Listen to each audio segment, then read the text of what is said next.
out the vision and the intent behind all the announcements which have been made in the budget. Gautam Trivedi is now with us. He's, of course, manages Nepean Capital.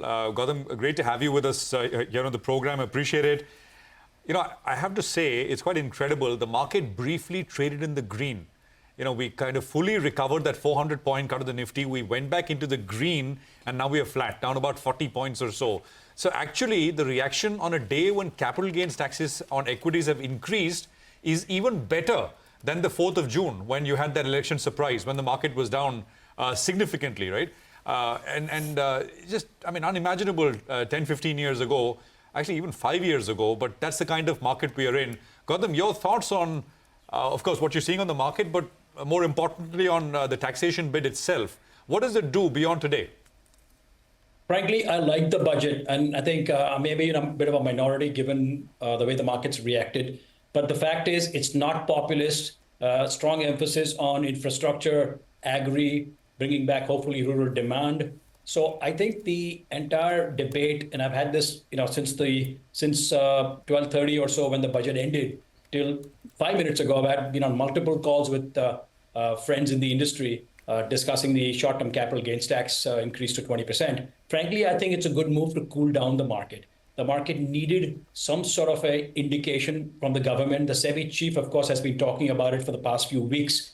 I hope that now the SEBI ends up also carrying forward some more strictures to rein in the F&O market, rein in, of course, the overall excessive speculation that's going on in mid and small caps. So, sorry, go ahead. Yeah, Gautam, I guess the market has taken a very sanguine view of everything that's happened.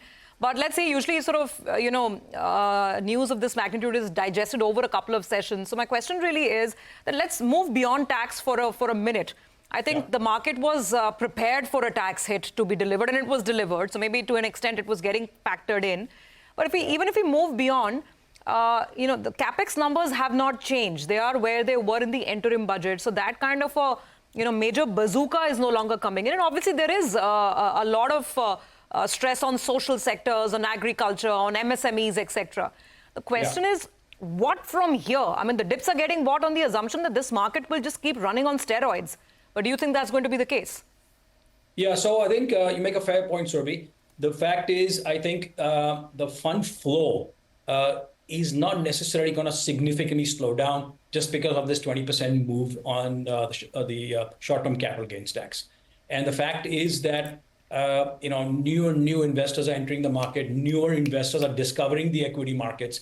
And, I think the fact is, as I said earlier, the government and the SEBI will have to bring in some degree of curbs. I don't mean kill the market, but basically bring in curbs that will shift the momentum away from speculation to long-term investment. And that's really what this market needs. But having said that, the future of this market, as has been the case for the past 3 years and for the next 10 years, a lot of it will be focused on fund flows. So if the fund flows from the domestic side were to slow down, hypothetically, let's assume for a minute if that were to happen, and valuations start to cool off, I see money in a big way coming in from foreign institutional investors.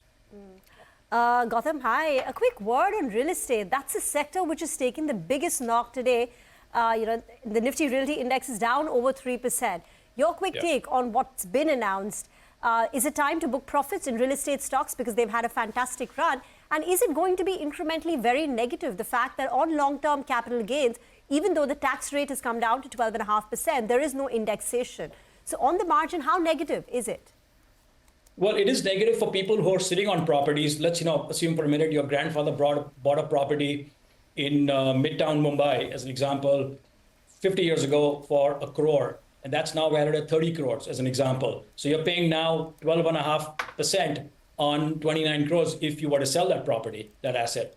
So I think that for legacy properties, obviously, is a negative. But having said that, there are a lot of first-time buyers or people moving into newer homes, and prices are pretty elevated at this point of time. So if you're looking at 10 years out of what property prices will be in the neighborhood that you bought your property, that's a very long-term view on where the real estate market could be. So my view is it will impact legacy properties and less so newer acquisitions. Well, take that point, Gautam. It appears very, very negative for those legacy properties. Earlier, they're getting the benefit of indexation, and now that goes out of the window. It could impact, a severe amount of tax it could be attracting. Well, let's get in Dharmesh Mehta as well of DAM Capital. Hi, Dharmesh. Good afternoon, and always good to see you on the show. Tell us your first take, first of all, on the budget. Taxation, you asked, I think, 9 out of 10 people, they said they won't tinker with the STCG or LTCJ. They've done that. Your view? Well, the bigger disappointment is that you increased the long-term capital gains, but you didn't remove the STT, which was in lieu of long-term capital gains. So first we brought in long-term capital gains, which was not there. Then they increased they brought in STT that time. Then we moved it to 10%, and now we moved it to 12.5%. Ideally, they should have removed the STT part, but it is what it is. It's 25% rise in long-term, so it's a big hit to the markets. But people don't come here for 2.5% increase or decrease in the tax gains. Basically, people come here if they see they're going to make money in the long run. So this whole negative impact on the taxation will be forgotten in next 2 days, and markets will be back to normal. And people will start looking at the economy and what kind of growth profile we have and what are the valuation in the market. So the taxation is negative, but it'll be forgotten in next 2 days. I mean, Dharmesh, if I can dare say, I think people are already shrugging it off. The market traded in the green and, unimaginable, right? I mean, sometime back, the fact what has happened and how the market is reacting. So incredible resilience.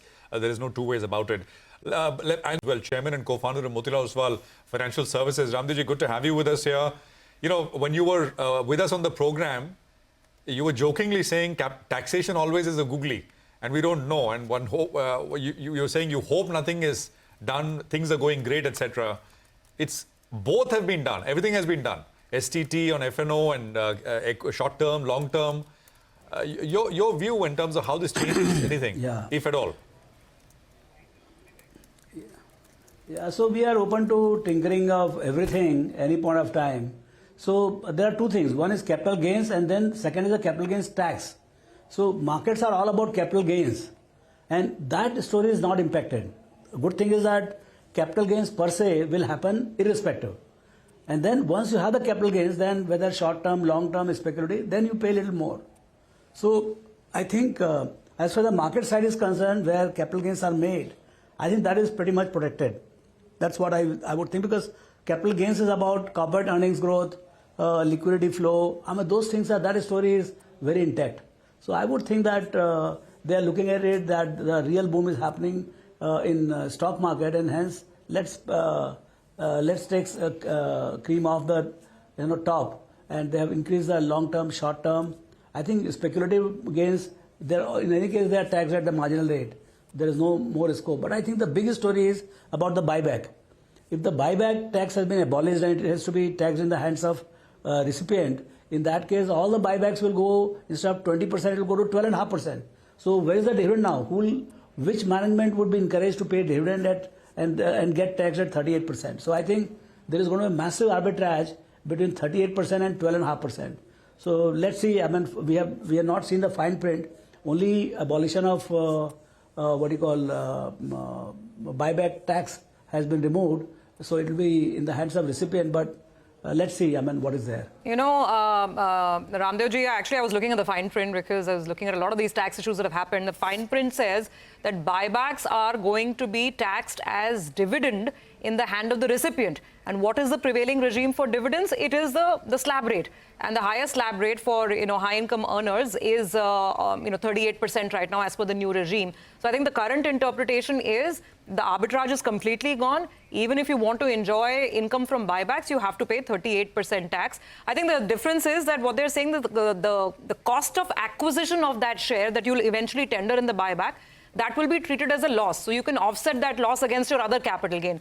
That's the fine print that I got. I mean, speaking to a lot of tax experts after the speech. But my question, just to come to Mr. Agrawal's earlier point, sir, you were saying taxes are fine as long as there is capital gain. So let's address that.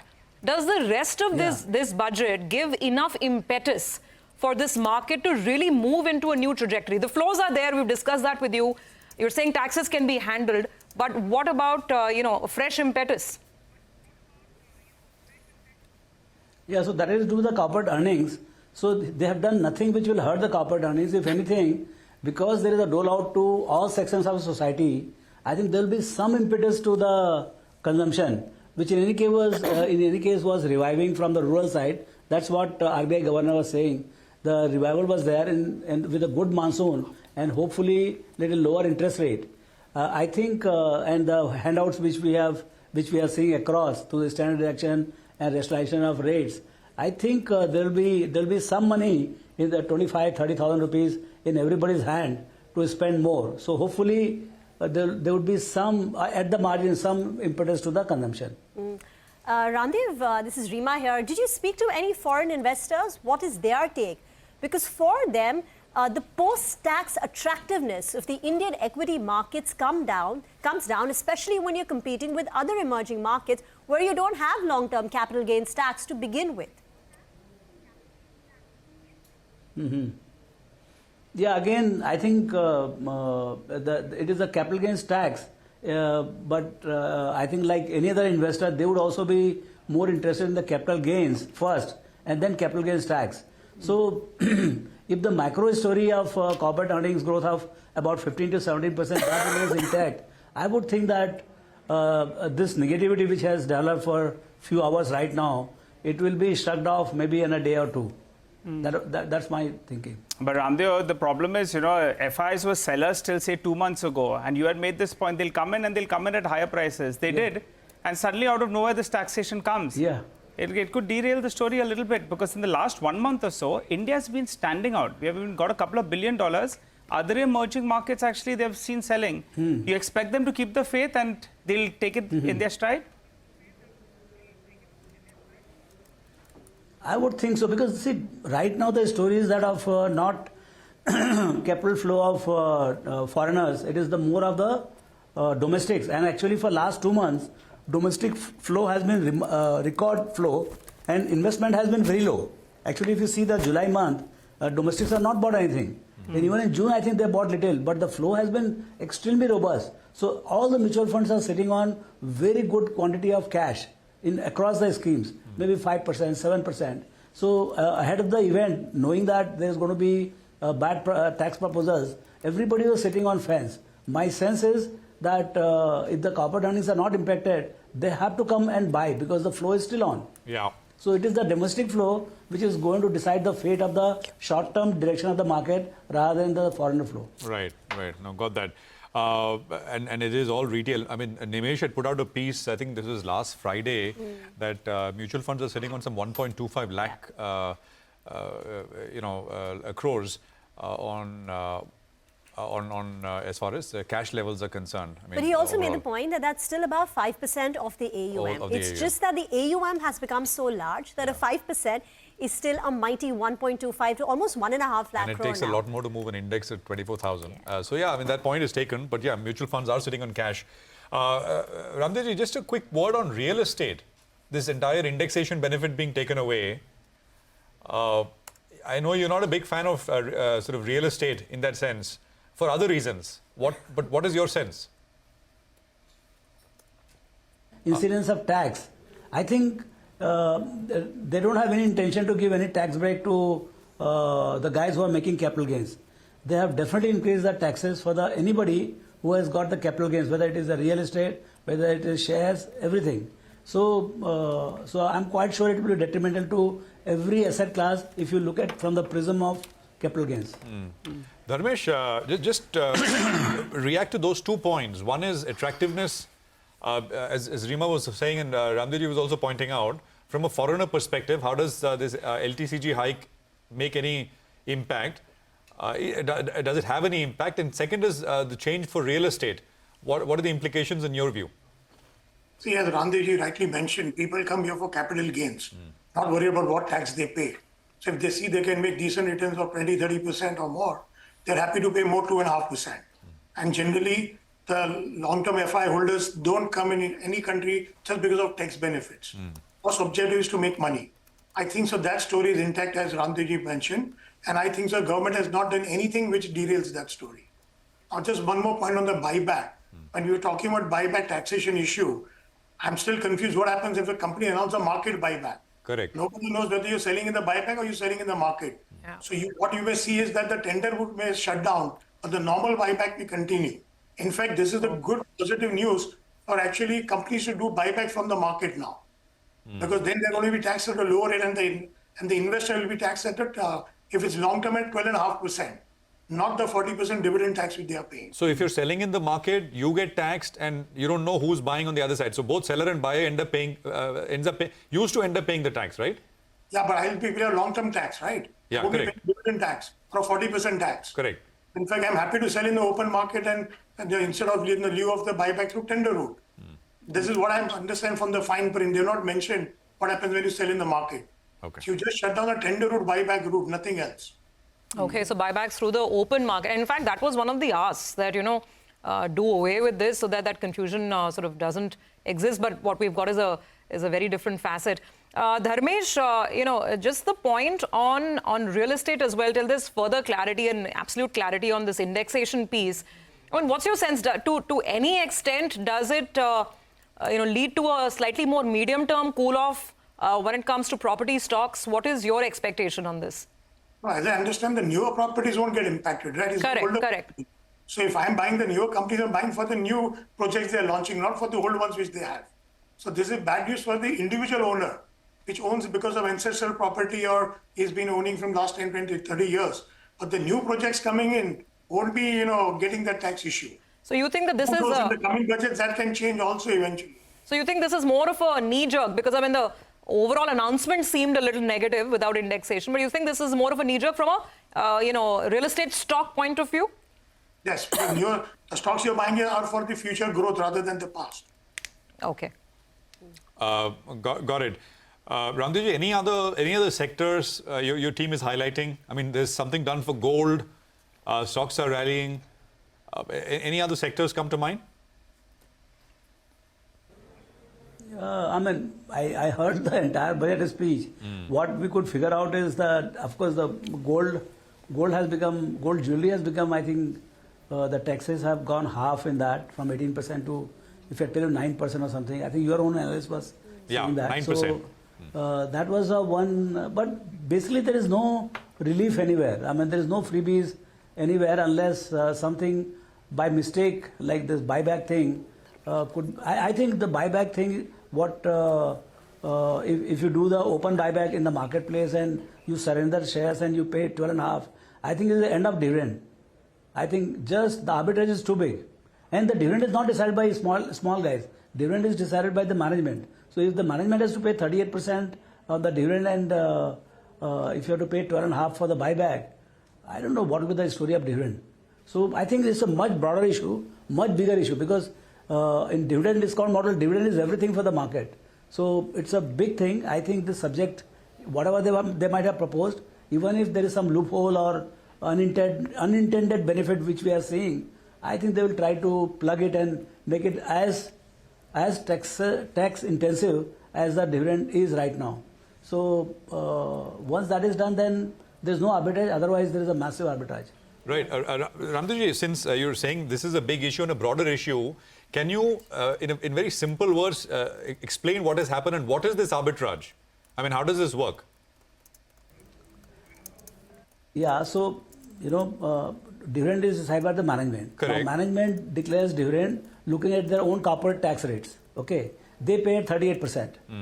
So if they can buy back they can surrender some shares and buy it back through the company money at 12.5%. So they would do that. No, one thing is it reduces the number of shares in any case. So the EPS of the future outstanding shares in any case go up. Is the healthiest thing to happen.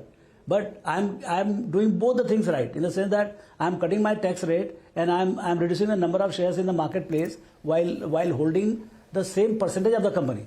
So I think it's a huge arbitrage. I think let's see in what form finally it comes. Right now it is just a proposal, abolition of dividend distribution tax. But when it is in the hands of recipient, how the exchequer is defining it so that there is no arbitrage left between dividend and buyback.